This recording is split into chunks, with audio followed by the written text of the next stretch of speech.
अस्सलामुअलैकुम, welcome back to my channel. Last videos में हमने आईवी इन्फ्यूजन को डिस्कस किया था, वन कंपार्टमेंट मॉडल। आज हम एक्स्ट्रावेस्कुलर रूट ऑफ एडमिनिस्ट्रेशन को स्टार्ट करते हैं, वो भी वन कंपार्टमेंट मॉडल। ठीक है, तो टॉपिक स्टार्ट करने से पहले कुछ पॉइंट्स को देखना हमारा ज़रूरी है। जैसे ये एक्स्ट्रावेस्कुलर क्या चीज़ होती है।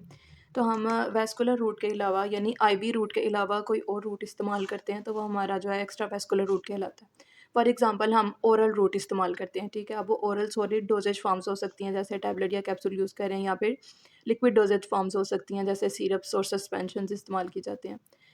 ठीक है, तो वो एक्स्ट्रा वेस्कुलर रूट होगा, यानी ड्रग जो है वो डायरेक्टली सिस्टेमिक सर्कुलेशन में नहीं जा रही, ड्रग को पहले एब्जॉर्ब होना पड़ेगा, उसके बाद ड्रग सिस्टेमिक सर्कुलेशन में जाएगी। जो हमने आईवी बोलस और इन्फ्यूजन की बात की थी ना, बोलस या इन्फ्यूजन की बात की थी, उसमें क्या होता है आईवी बोलस और इन्फ्यूजन में कि डायरेक्टली ड्रग जो है हमारी सिस्टेमिक सर्कुलेशन में यानी ब्लड में एंटर होती है, उसके अंदर एब्जॉर्प्शन का फैक्टर नहीं आ रहा होता, और ना ही हम एफ़ का फैक्टर कंसीडर करते हैं, एफ़ यानी कि बायो अवेलेबिलिटी। ठीक है, इन दोनों के केस में बायो अवेलेबिलिटी 1 के इक्वल होती है। ये एक वाइवा का क्वेश्चन भी है।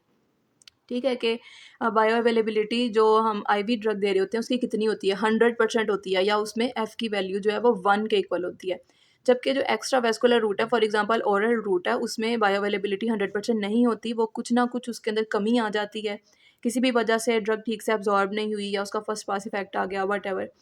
तो इसके अंदर हम जो एक्स्ट्रा वेस्कुलर रूट है उसमें एब्जॉर्प्शन का फैक्टर देखेंगे हम, उसके अंदर जो है वो एक नया फैक्टर इंट्रोड्यूस करवाता है, वो के ए बी के नाम से, यानी कि एब्जॉर्प्शन रेट कांस्टेंट, और इसी तरह से हाफ लाइफ आएगी, एब्जॉर्प्शन हाफ लाइफ। ठीक है, तो ये फैक्टर्स हमने जो है वो आईवी की फॉर्म में या वेस्कुलर के जब हमने वो पढ़े थे उस टाइम हमने इनको स्टडी नहीं था किया। एक्स्ट्रा वेस्कुलर हम इनको स्टडी करेंगे, यानी कि यहाँ पे एब्जॉर्प्शन का फैक्टर आ रहा है। दूसरी एक और बात यह है कि अगर हम ओरल डोजेज फार्म की बात करते हैं तो ओरल डोजेज फार्म जो है वो नॉन इन्वेसिव होती है। इन्वेसिव वो टेक्निक होती है जिसमें किसी तरह से जो है ना बॉडी पे कट लगाया जाता है या नीडल के थ्रू पेनिट्रेट की जाती है स्किन, तो वो इन्वेसिव टेक्निक होती है। लेकिन ये नॉन इन्वेसिव है, इसमें सीधा सीधा क्या करते हैं कि जो ड्रग है उसको इंजेस्ट कर लिया जाता है। ये एक कन्वीनियंट तरीका होता है और मोस्ट कॉमन है, प्रेफर्ड वन है सॉलिड या लिक्विड डोजेज फॉर्म्स के लिए। जैसे चिल्ड्रन या एल्डरली हैं जो मतलब इंजेक्शन नहीं लगवाना चाहते, तो उनके लिए हम ये सॉलिड डोजेज फार्म या लिक्विड डोजेज फार्म्स इस्तेमाल कर लेते हैं, कन्वीनियंट होती है ये। लेकिन इसकी कुछ लिमिटेशंस भी हैं, फॉर एग्जांपल कि पेशेंट अनकॉन्शियस है। ठीक है, पेशेंट जो है वो अनकॉन्शियस है या इमरजेंसी सिचुएशंस हैं, इमरजेंसी है, हमें फ़िलहाल चाहिए कि फ़ौरन के फ़ौरन ड्रग जो है वो ब्लड में अपने डिज़ायर्ड लेवल्स को अचीव कर ले, तो ओरल डोजेज फार्म को तो अब्जॉर्ब होने में टाइम लगता है।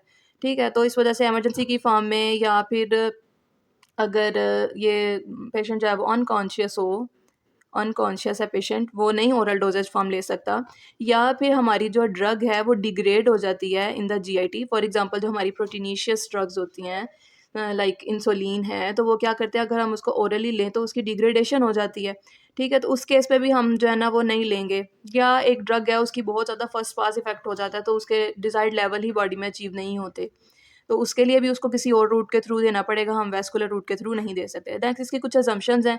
जितने भी हमने कंपार्टमेंट मॉडल्स पढ़े हैं उनमें कुछ ना कुछ अजम्पशंस होती हैं और ये कहीं ना कहीं एक दूसरे के साथ ओवरलैप करती हैं। जैसे ये वन कंपार्टमेंट मॉडल है, तो वन कंपार्टमेंट मॉडल क्या होता है इसकी आपको अंडरस्टैंडिंग होनी चाहिए। वन कंपार्टमेंट मॉडल के अंदर हम कंसिडर करते हैं बॉडी एज अ होल एक कंपार्टमेंट के तौर पर एक्ट करती है, यानी कि इसमें कोई डिस्ट्रीब्यूशन का फैक्टर नहीं होता कि कोई इसमें डिस्ट्रीब्यूशन ले लेते हैं। बॉडी के अंदर जब ड्रग आती है, ड्रग जो है वो एंटर करती है इन द बॉडी, तो उस टाइम रैपिड डिस्ट्रीब्यूशन हो जाती है।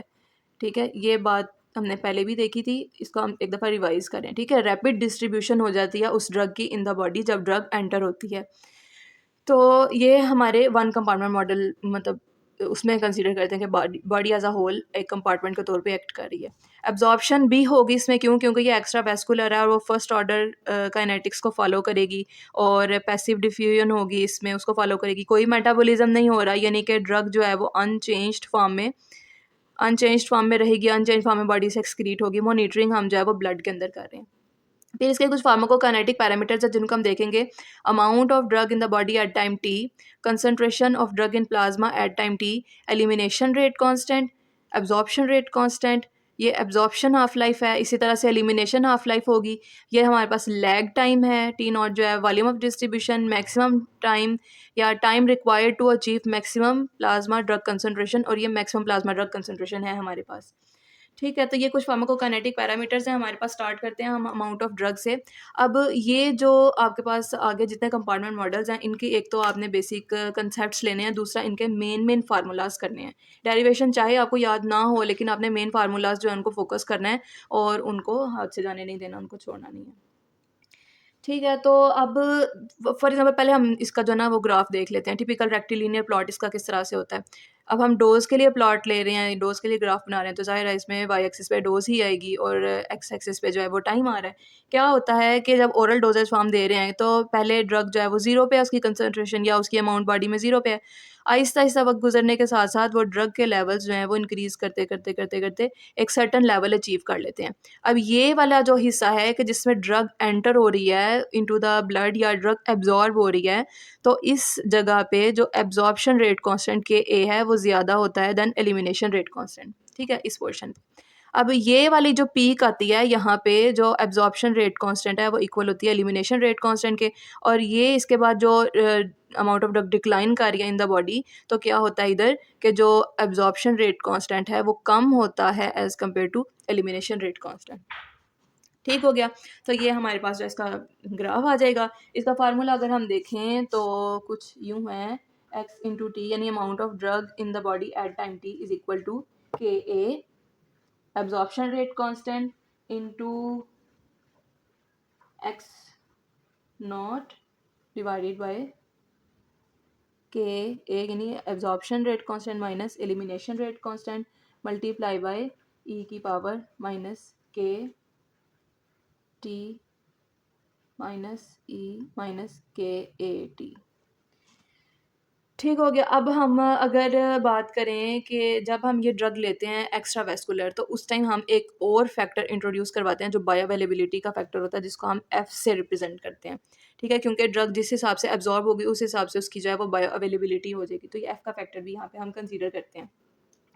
अब आपको पता होना चाहिए इंडिविजुअली, अब पेपर में इसको मज़ीद लंबा करने के लिए या एक्सटेंड करने के लिए या इसकी मज़ीद एक्सप्लेनेशन देने के लिए क्या कर सकते हैं कि where X naught T is equal to amount of drug in body, F जो है वो क्या है हमारे पास बायो अवेलेबिलिटी, के ए है absorption rate constant, x not है अमाउंट ऑफ ड्रग जो दी जा रही है एट टाइम ज़ीरो, और के जो है वो एलिमिनेशन रेट कांस्टेंट है, टी जो है वो जिस टाइम पे हम ड्रग की अमाउंट देख रहे हैं इन द बॉडी। ठीक है, साथ आप ये ग्राफ ड्रा करें तो साथ आप यूनिट लिख दें। अब अमाउंट है उसका यूनिट जो है वो एमजी में होगा या फिर माइक्रोग्राम में हो सकता है। ठीक है, तो इस तरह से इसका यूनिट्स ले सकते हैं, तो काफ़ी है ये वाला पॉइंट अमाउंट ऑफ ड्रग वाला। फिर है हमारे पास प्लाज्मा ड्रग कंसंट्रेशन, तो इसका भी ग्राफ अगर हम देखें तो उसी तरह से ये पहले जो है वो इसका जो कंसंट्रेशन की वैल्यू है वो कम होती है, वक्त गुजरने के साथ साथ बढ़ती है, यहाँ तक के वो एक लेवल अचीव करती है जो मैक्सिमम लेवल होता है, जिसको हम सी पी मैक्स भी कहते हैं। ठीक है, ये सी पी मैक्स है। अब सी पी मैक्स जिस टाइम पे अचीव हो रहा है वो हमारे पास टाइम जो है वो टी मैक्स कहलाएगा। ठीक है, वो टाइम हमारे पास टी मैक्स है, और उसके बाद जो है वो ड्रग की जो कंसंट्रेशन है वो आहिस्ता आहिस्ता कम हो रही है। यहाँ पे एब्जॉर्प्शन रेट कांस्टेंट बड़ा था एलिमिनेशन रेट कांस्टेंट से, इस पॉइंट पे एब्जॉर्प्शन रेट कांस्टेंट इक्वल होता है एलिमिनेशन रेट कांस्टेंट पे, और इस पॉइंट पे जो एब्जॉर्प्शन रेट कांस्टेंट छोटा होता है दैन एलिमिनेशन रेट कांस्टेंट। ठीक हो गया। अब कंसंट्रेशन की वैल्यू हम किस तरह से लिख सकते हैं कि वही जो हमने पीछे अमाउंट ऑफ ड्रग की लिखी थी उसको दोनों साइड्स पे वॉल्यूम ऑफ डिस्ट्रीब्यूशन से डिवाइड कर दें, तो हमारे पास जो है वो कंसंट्रेशन की वैल्यू आ जाएगी। बिल्कुल इस तरह से ये भी लिख दिया कि ए माइनस के और मल्टीप्लाई बाई ई माइनस के टी माइनस ई माइनस के ए टी। ठीक है, यूनिट्स लिख दें। अब कंसंट्रेशन है, कंसंट्रेशन के यूनिट्स हमारे पास हो सकते हैं माइक्रोग्राम पर ml हो सकता है या फिर मिलीग्राम पर लीटर, यानी कि अमाउंट और वॉल्यूम के यूनिट्स। ठीक है, वो किसी भी तरह से हो सकते हैं। फिर हमारे पास है एलिमिनेशन रेट कांस्टेंट। तो एलिमिनेशन रेट कांस्टेंट हम शुरू से देखते आए हैं, वो क्या होता है कि हम इस प्लॉट से ले लेते हैं कि के इज़ इक्वल टू हम लिख लेते हैं नेचुरल लॉग, इधर से कोई टू वाली मतलब ले लें C P two minus natural log C P one divided by T two minus T one. ये शुरू से हम एलिमिनेशन रेट कांस्टेंट ही देख रहे हैं, तो ये इसकी वैल्यू उसी तरह से हम फाइंड कर सकते हैं। ठीक है, इस फार्मूले से। और जो हाफ लाइफ है उसकी वैल्यू ये वाला टी इस्तेमाल करके एलिमिनेशन वाला या इससे फाइंड कर सकते हैं या ग्राफ से। तो ये वाला पॉइंट हमने जो है वो आईवी बोलस में भी देखा था कि हम ग्राफ में दो ऐसी कंसंट्रेशन की वैल्यूज़ लेते हैं जो एग्जैक्टली एक दूसरे का हाफ होती हैं।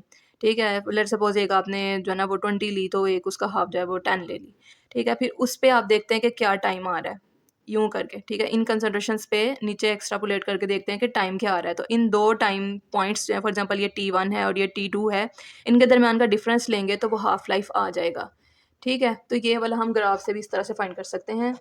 फिर एब्ज़ॉर्प्शन रेट कांस्टेंट की डिटर्मिनेशन जो है ये बहुत इंपॉर्टेंट है। ये तो हम 3 तरीक़ों से करते हैं। एक फिदरिंग टेक्निक है जिसका मेथड ऑफ रेसिडुअल या फिर जो है ना कर्व स्ट्रिपिंग भी कहते हैं, और वैगनर नेल्सन मेथड है और रू लीगलमैन मेथड है। इन तीनों मेथड्स को इस्तेमाल करके हम एब्ज़ॉर्प्शन रेट कांस्टेंट की वैल्यू को डिटरमाइन कर सकते हैं। हम इनको बाद में देखते हैं आगे, या नेक्स्ट वीडियो में देखते हैं इनको, ठीक है। तो डिटर्मिनेशन ऑफ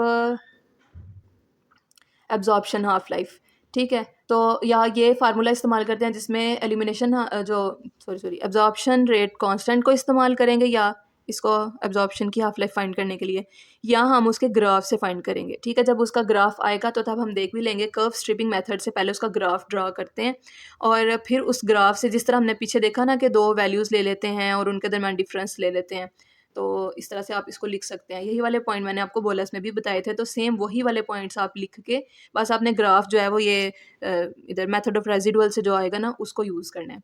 लैग टाइम हमारे पास है कि अभी हमने ड्रग को एडमिनिस्टर किया, लेकिन जो ड्रग है वो हमारी बॉडी में फ़ौरन से कह लें कि अपने लेवल्स शो नहीं करती, उसको थोड़ा टाइम लग जाता है।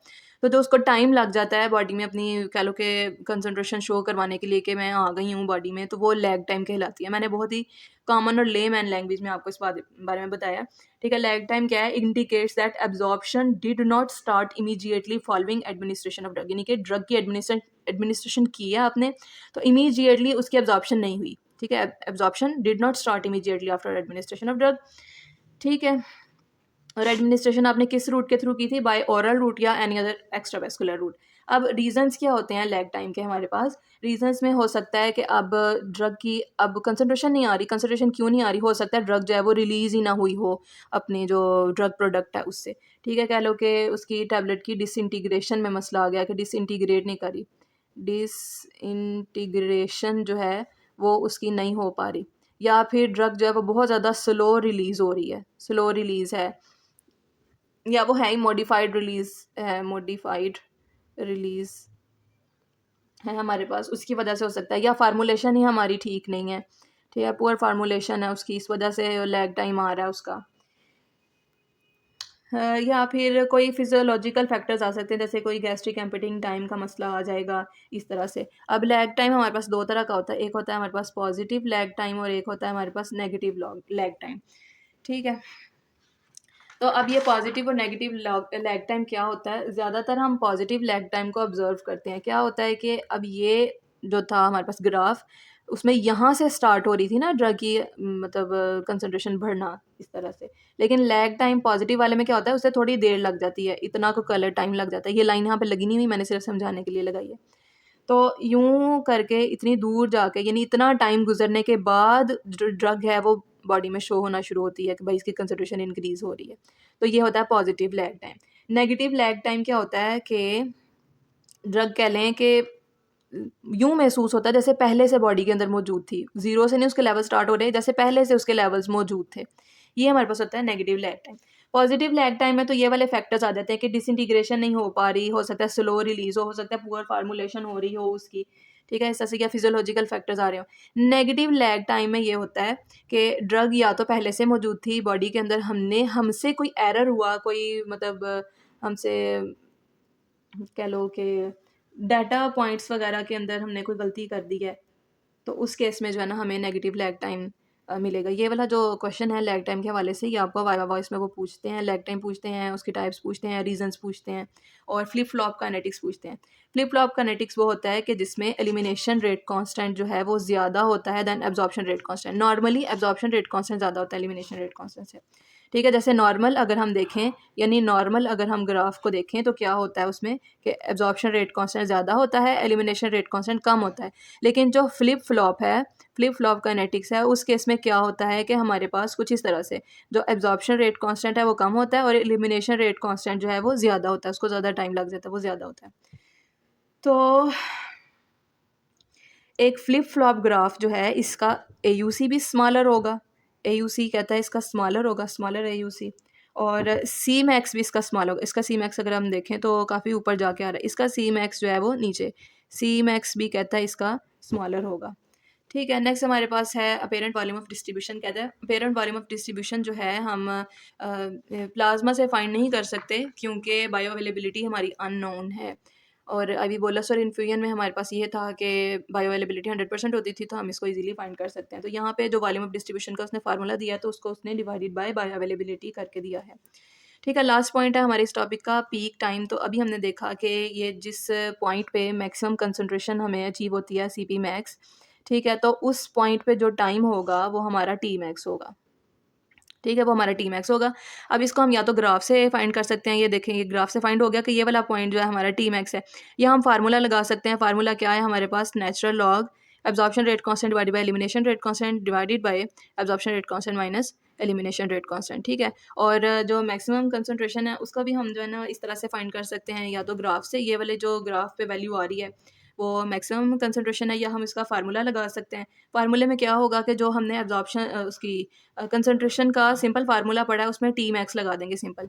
ठीक है, क्या लिख सकते हैं हम इसमें, C P max is equal to F X naught K A, यही जो हमने वैल्यू उधर पढ़ी थी, वी इंटू के ए माइनस के, ये वाली भी देखी थी। फिर यहाँ पे हमने क्या देखा था, ई इंटू माइनस के टी देखा था, तो टी हम यहाँ पे मैक्स ले लेते हैं, माइनस ई माइनस के ए, यहाँ पे सिर्फ टी था तो इधर टी मैक्स ले लेते हैं। ठीक है, तो ये हमारे पास होगा सी बी मैक्स की वैल्यू। उम्मीद है आपको इस टॉपिक की समझ आ गई होगी। अब नेक्स्ट वीडियो में हम जो है वो एब्जॉर्प्शन रेट कांस्टेंट की डिटर्मिनेशन देखेंगे। और अपना ख्याल रखिएगा, वीडियो को लाइक करना मत भूलिएगा। अल्लाह हाफिज़।